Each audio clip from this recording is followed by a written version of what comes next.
welcome back to my channel. If you're new here, this is Sacred Scars Unbroken Spirit, and this is my life story. I am currently writing a book that will be available at a later date. So we started off with some background insight into my family dynamic.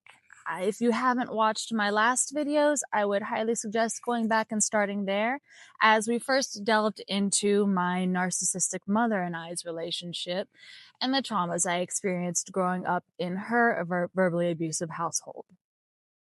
In today's video, we're going to next have a look at the relationship between my father and I, while we compare and contrast the different types of traumas that were incurred from him. All right, let's begin. So, where my mother was verbally abusive and used me as her emotional punching bag, my dad was physically abusive and he would beat me like a literal punching bag. He is a retired police officer, so he was always very cold and emotionally unavailable my entire life. Heartless would be a better way to put it.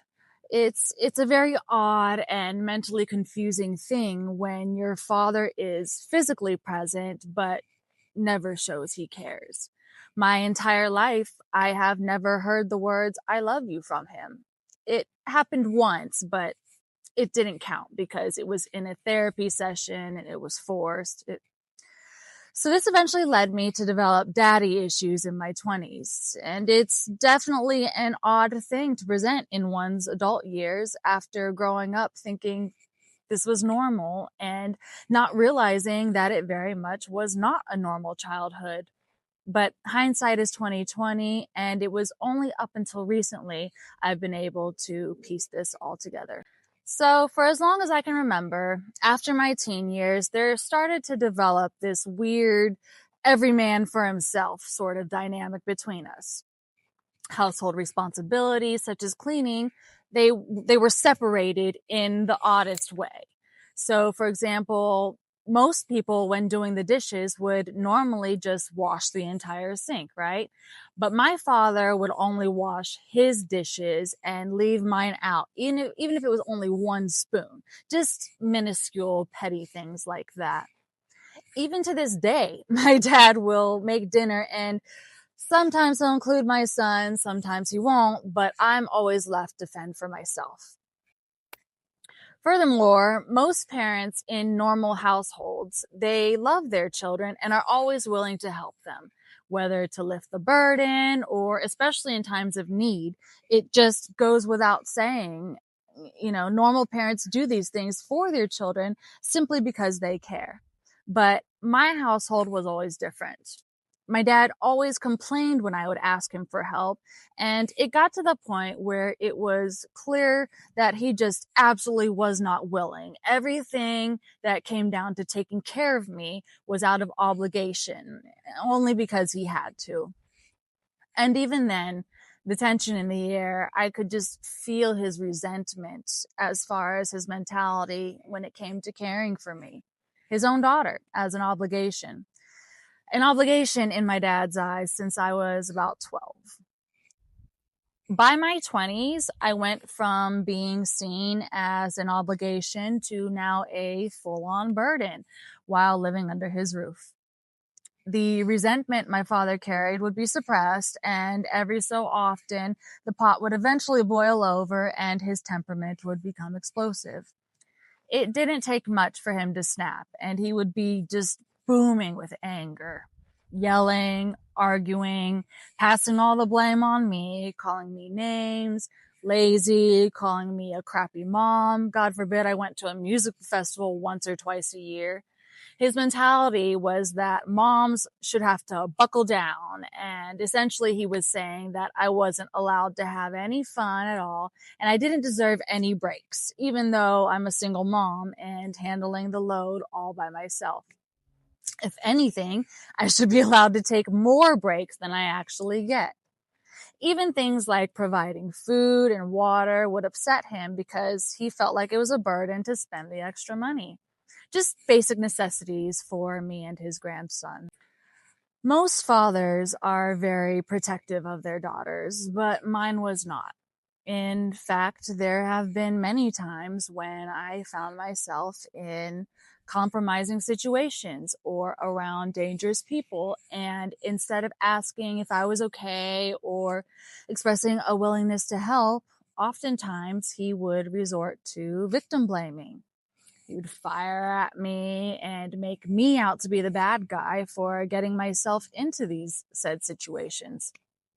For example, there was a time in high school I was hanging out with some friends when one of my friends got into an altercation with another person who also, just passing by, who also happened to be pregnant.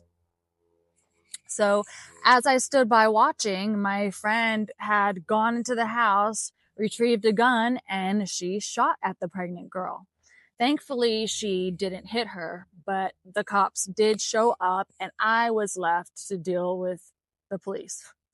So me trying to do my part and do the right thing, I gave my witness report and, just trying to cooperate with the police. The police then decided to search my purse and they did find a tiny amount of marijuana. To make a very long story short, I ended up going to jail for the very first time. I was about 18 years old when I didn't even do anything. And it was like, what? My friend shoots at somebody and I go to jail? Like, what the heck? So I was really scared, and I truly thought I was going to lose so much as far as my schooling now that I had a criminal charge. It would surely cost me my ability to get into nursing school. And despite it being such a small misdemeanor, and it was something that never should have happened. So as I called my dad to bail me out, he said, no, I'm going to leave you in there for the weekend and teach you a lesson.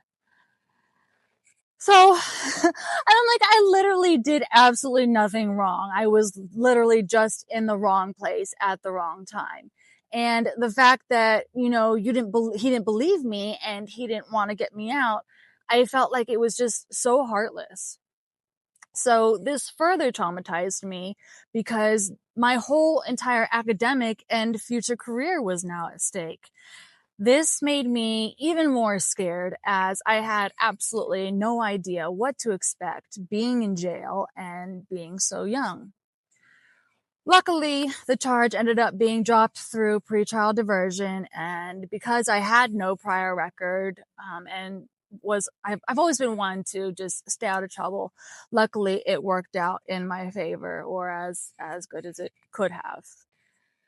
My father, just like my mother, also had a very volatile temperament.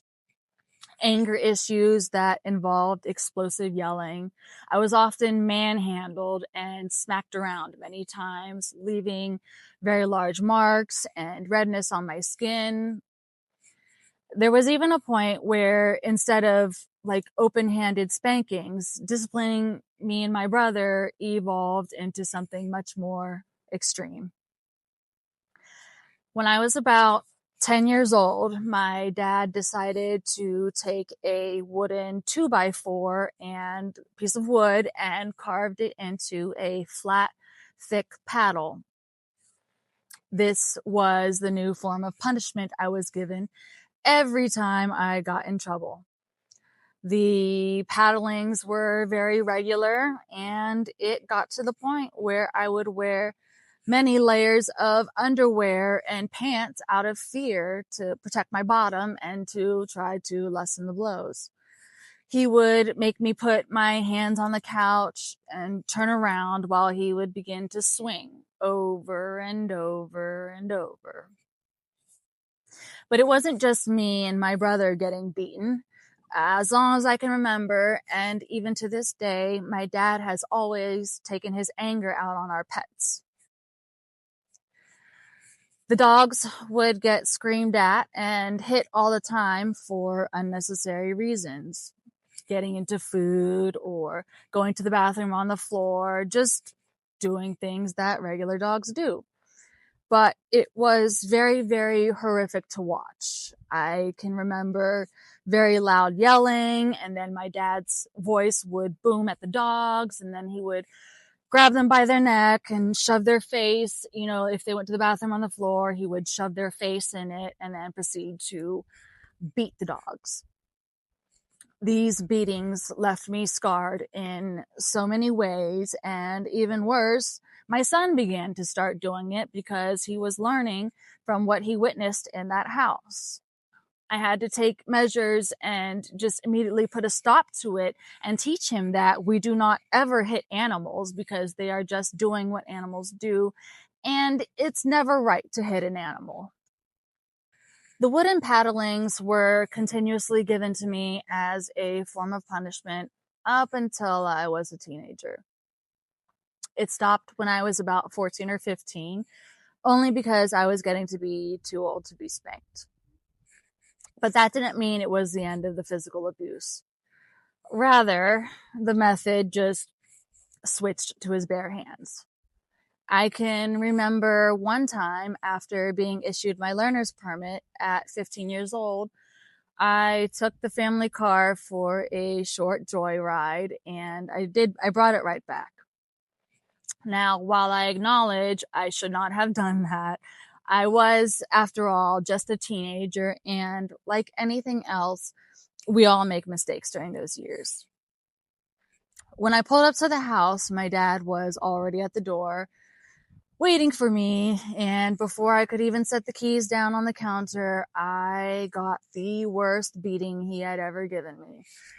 He had smacked my arm so hard, and I'm tiny, I'm little, so it threw me into the wall, where he then proceeded to smack me again and then shove me into the wall. It was just beating me into the wall, even just harder and harder. It all happened so fast, and all I could do was just throw my hands up to protect my face. I was left with many marks and bruising all over my arm and back, and it took a very long time for all of that to heal. Other times when he would, for example, try to take my phone away, I started to fight back, and he would pull cop moves on me, putting me in a headlock, twisting my arms behind my back, pressing his knee into my back, sometimes on my neck. Just countless situations where he's severely hurt me and didn't care. Just went on about his day. No remorse, never an apology. It just like nothing even happened. By now, I was the family scapegoat. Always shamed and blamed. I was always the one in the wrong. And my father would always dismiss and make excuses for every little thing I brought to his attention. Whether addressing health issues or problems I was having in school with bullies, depending on the situation, it always resulted in either basically calling me a liar, indirectly victim blaming, insert whatever thing I must have done to cause the situation. He would also often explain it away and make excuses. He was never open to seeing my point of view, and often went as far as saying to my face that I was lying, even though I was not. This often was the situation at hand if I didn't look him in the eyes while stating my issue. But the truth of the matter is, the abuse had me scared. I couldn't look at my father because I was often afraid of him my whole life, and this went on until my late teen years. Just like with my mother, my dad also made me the scapegoat and just blamed me for everything. He would blame me for why the house was messy. God forbid I had to take a nap midday, and he would beat me to cleaning up around the house, which was obviously half of his responsibility too. Today, it's things like he'll pick up a broom once a week and have the audacity to scream at me for not doing enough when he literally watches me in the kitchen from sun up to sundown. I'm cooking, I'm cleaning up after myself, I'm tidying up, I'm doing the best I can, but I'm only one person. I can only do so much. So all of this blaming and not helping and accusing me of things, it caused many psychological issues down the road. Because I learned to internalize these feelings projected onto me. And eventually I began to see myself as wrong in many everyday life situations. This also stemmed from never receiving any praise growing up, only criticism. I learned to celebrate everyone else around me, but I was consistently criticizing myself and putting myself down about my own flaws, and just it was a nonstop thing all the time. So this went on, it continued on into my 20s and 30s, only it got worse because there was just absolutely no encouragement or support for my goals and my aspirations in life. I had no support whatsoever. There have been many times when I was working as a professional model, I wanted him and my mother to come watch my runway shows, but they have not been to one. There were times I was told no directly to my face. And we had a big fight about it one time, but he would always, anytime I would ask, he would always dismiss it as a joke and just constantly put me down and just tell me to get a real job. So this wasn't a new thing. My father was constantly always tearing me down and planting seeds of doubt. He would always tell me for many, many years that I would never amount to anything. Now, while I feel it's common in most households to be raised under the premise that if you don't get a college degree, you're going to end up flipping burgers, fine. Yes, okay. And while I don't disagree entirely, I've always been of full belief that this is not always true. There are many, many, many very successful people out there that may have even dropped out of high school. It just depends on your trade, your skill set, and what, building from there. But back to what I was saying, I feel it's very dangerous to plant these seeds of doubt in your children because then they actually start to believe it. Luckily, I am just so very headstrong and strong in my convictions, strong in my belief in myself, more so than my parents do, but it still hurts to not have the support of my own family. I have a college degree, but due to some changes in my life circumstances, my degree is completely useless at this point anyways. That doesn't mean that I'm not going to be successful because they don't teach what I do in college.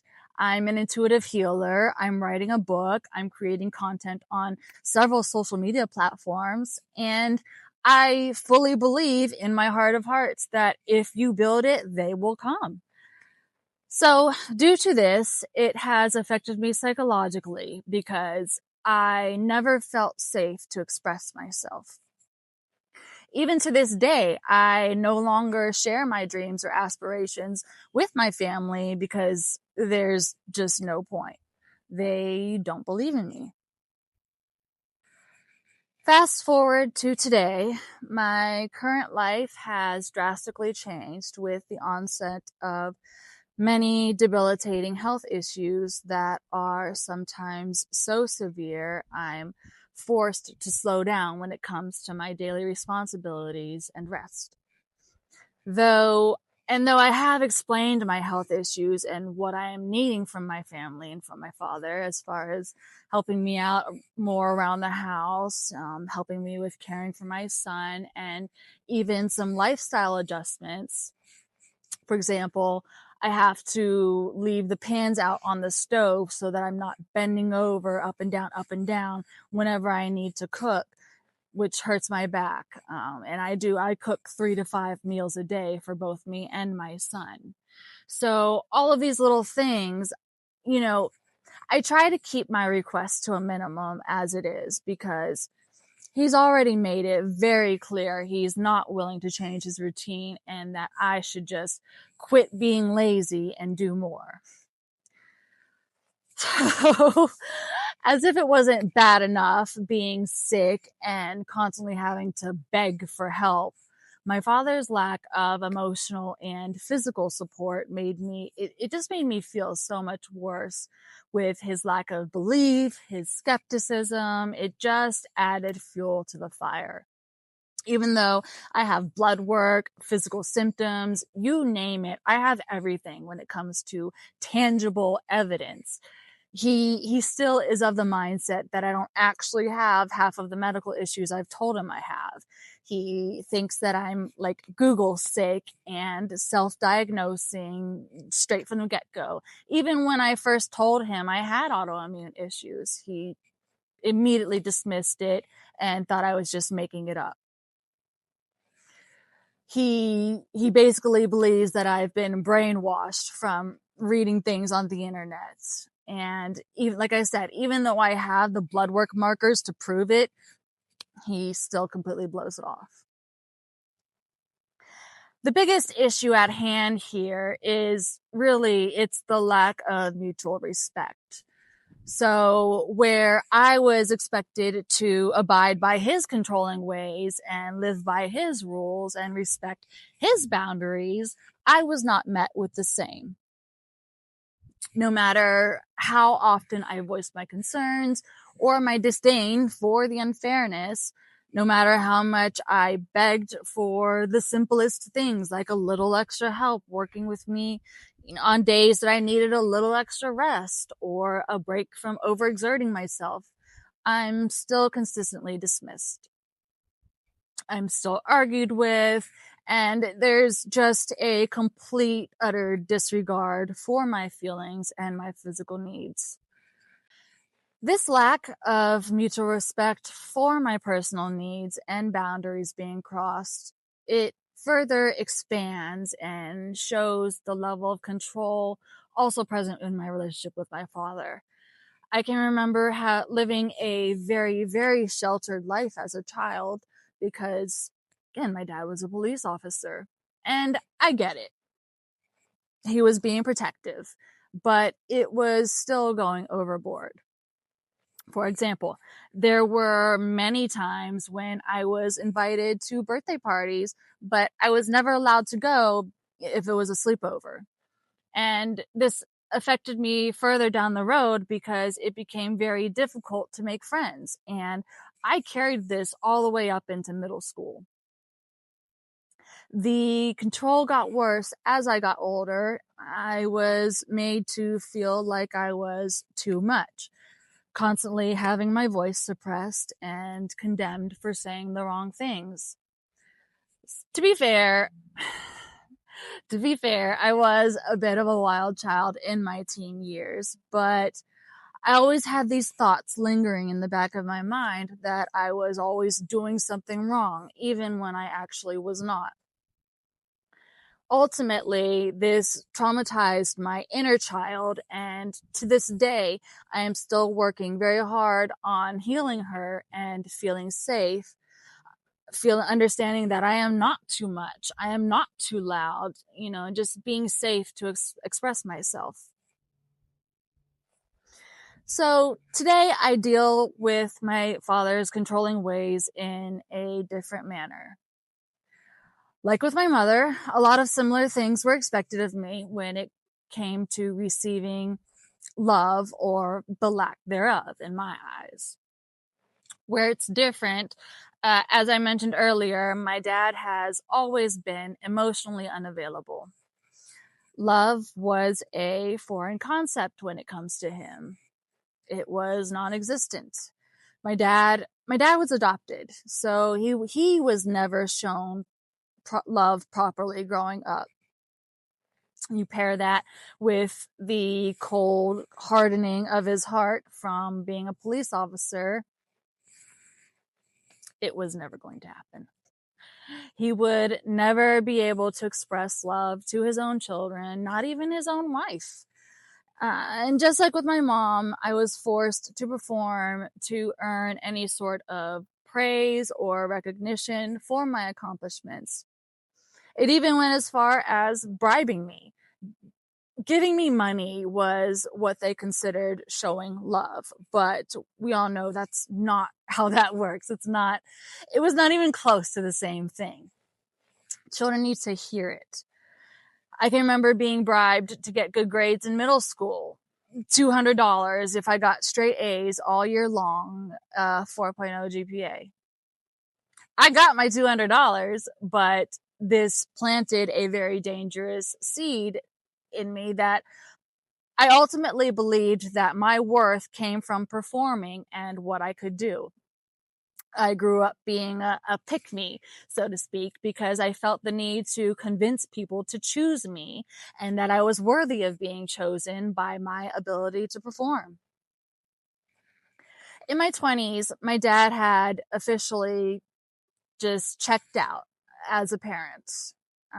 I was old enough to take care of myself and, granted, had developed a sense of hyper independence at a young age. I was very smart and I learned a lot of life skills, such as cooking, how to manage my money. I learned all of that at a very young age. But also, the lack of love made me stray away from my parents because I very quickly caught on. If they were going to resent taking care of me, forget it. I'll take care of myself. So ultimately, I was forced to grow up just way too. So that about wraps up this segment on the dynamics between my father and I. Next week, we will delve further into my family's dynamics and the traumas endured through other family members. I want to thank you all for your support and following this journey as I tell my life story. Please be sure to hit the like, subscribe, and hit the notification bell so you don't miss a beat when I upload new videos. Thank you again, and I will see you in the next one. Bye.